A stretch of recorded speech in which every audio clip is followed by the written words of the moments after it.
What's up again mga kapadyak? For today's video ay nandito tayo ngayon sa Nagsak Bike Shop para sa isa na namang bike check, no? At yung i-feature natin na bike ngayon is itong si Foxster Aero 2222 model mga kapadyak. Titignan natin mamaya yung specs nitong si Foxster Aero, no? At titignan natin yung kanyang specs kung sulit ba siya para sa kanyang presyo, no? At yung kanyang timbang, syempre hindi mawawala yan sa vlog natin mga kapadyak. Pero bago ng lahat, ako nga pala si Aldwin at dito po yung nag-upload ako ng mga bike related video na kagaya nito. Kaya kung hindi ka pa nakasubscribe sa aking channel, mag-subscribe ka na para updated ka sa mga latest road bike na kagaya nitong si Foxster Aero. At i-turn on mo na rin ang notification bell para updated ka sa aking mga video. So tara mga kapadyak, huwag na natin patagalin to. Simulan na natin ang pagbabadyak dito kay Foxster Aero 2022 model mga kapadyak. Ito na yung bike check natin dito kay Foxster Aero 2022 model mga kapadyak. Magsimula mo tayo sa kanyang frame, no? Yung frame na to mga kapadyak is alloy lang to. Mukha lang siyang carbon na mga kapadyak. Dahil yung pagka-welding niya mga kapadyak, sobrang kinis, oh. Mukha talaga siyang carbon. Wala kang makikitang bakas na pag-welding dyan mga kapadyak. Lahat makinis, oh. Pati dito sa kanyang seat tube, pati dito sa kanyang ilalim ng bottom bracket, yan, no? Maginis lahat yan mga kapadyak. Yung ginamit na material sa kanya ay aluminum alloy C61, no? At yung size ng frame na to mga kapadyak is size 46. Ayan, no? Nakalagay dyan mga kapadyak, size 46. Dito naman sa kanyang top tube mga kapadyak, yung size nito ay size 52 siya mga kapadyak. Yan, size 52 yung kanyang top tube. Dito naman tayo sa kanyang down tube, no? Makikita natin dito yung Foxster na brand name, no? Yung palang frame na to mga kapadyak is ano siya, glossy type siya, no? Yan, glossy type. Pero yung mga decals niya mga kapadyak may texture siya, no? Yan, katulad nitong Foxster. Yan. Dito naman tayo sa kanyang itaas ng kanyang top tube mga kapadyak. Makita natin yung ginamit na material sa kanya, no? Medyo patusok yung kanyang top tube, no? Kung makita natin, no? Patusok yung kanyang top tube dito. Alloy C61.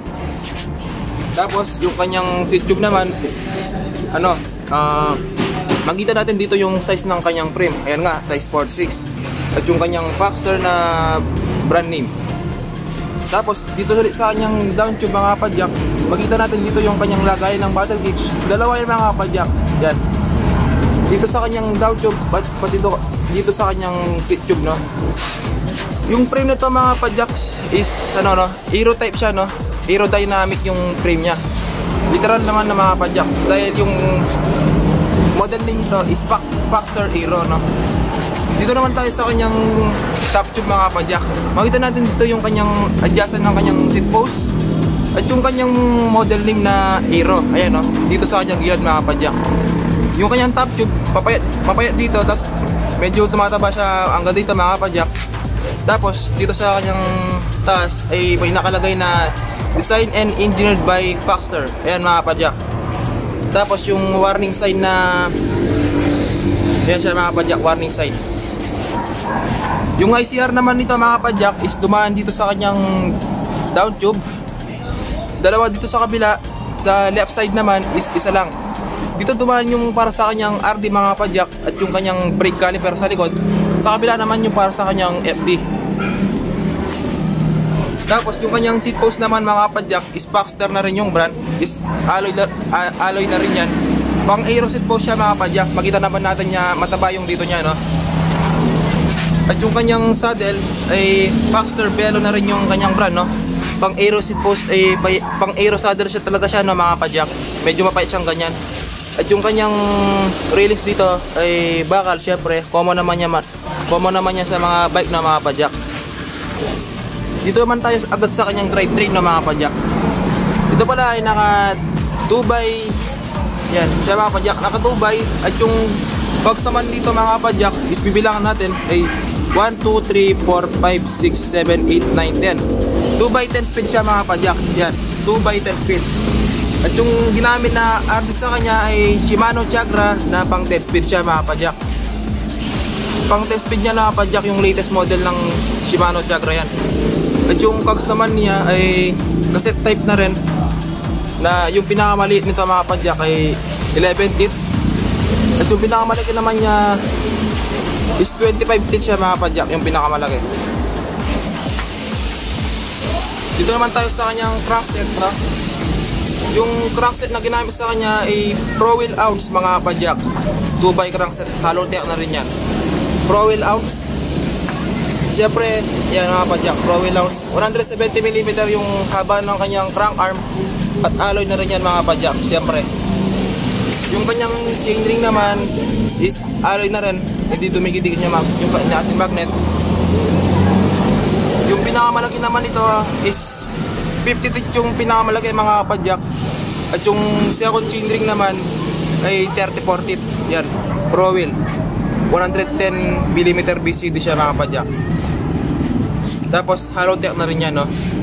Yung sa kanyang FD naman ay Shimano Tiagra din. Yan, Shimano Tiagra. Yan siya mga kapadyak. Dito naman tayo sa kanyang wheelset. Yung wheelset nito mga kapadyak is Baxter na rin yung brand, no? Yung rim nito ay alloy yan syempre. Siguro mga kapadyak 40mm yan dahil may nakalagay na 40 doon. At yung spokes naman nito is bakal. At yung bilang naman ng kanyang spokes ay 24 holes siya mga kapadyak. Yan ha, 24 holes. Sa kanyang hubs naman is walang nakalagay. Ay BHQ pala yung brand ng kanyang hubs mga kapadyak. Alloy na rin yan, no? Alloy na hubs.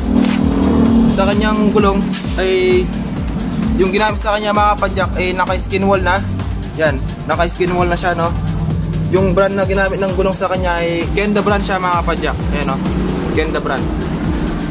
At yung lapad naman ng gulong na to ay 700 by 23 siya mga kapadyak. 700 by 23C.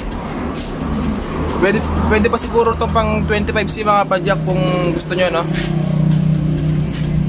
Sa kanyang fork naman mga kapadyak, yung fork na to mga kapadyak is carbon to, carbon.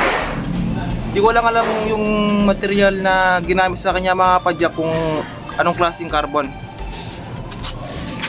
Tapos naka quick release na rin yan sa harap.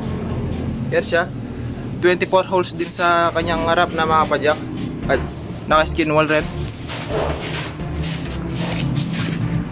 Dito naman tayo sa kanyang brakes mga kapadyak. Yung ginamit na caliper sa kanya ay Tektro mga kapadyak. Yan, Tektro na mechanical disc brakes pa siguro to mga kapadyak. Pero malakas yung kanyang ano mga kapadyak, yung kanyang braking power, no? Yung kanyang ano naman, yung kanyang rotors is Tektro din yung brand. 160mm rotors siya mga kapadyak. 6 bolts siya. Yan, 6 bolts na rotors. At naka quick release na din pala to mga kapadyak sa harap. Ganoon din sa likod mga kapadyak. Yan, naka quick release na din siya. Yan siya. At yung kanyang caliper na Tektro at yung kanyang rotor na Tektro din yung brand mga kapadyak. Dito naman tayo sa kanyang cockpit setup mga kapadyak. Yung drop bar nito is pang aero na din siya no, mga kapadyak. Siyempre aero road bike to, pang aero na din yung kanyang drop bar. Alam mo na talaga ng pang aero yan dahil may primer siya dito na mga kapadyak. Yung drop bar na to is alloy na rin. Yan. At yung kanyang stem ay Baxter, alloy na rin yan mga kapadyak. At may dalawang carbon spacer sa ilalim niya. At yung kanyang head tube ay naka-taper na rin yan mga kapadyak. At yung headset na ginamit sa kanya ay Ginea, no? Ginea na malamang sa naka-seal bearing na rin yan mga kapadyak. Yung STI naman nito ay ayan siya mga kapadyak, Shimano Tiagra. Ito ay para sa kanyang RD. Yan siya. Sa kabila naman yung para sa kanyang FD mga kapadyak. Ayan yung sa harap niya mga kapadyak. At ito na siya nga mga kapadyak. Titimbangin na natin tong si Baxter Aero Road Bike 2222 model, no? Titingnan natin siya mga kapadyak kung gano'n siya kabigat. Ayan siya, oh. 3, 2, 1.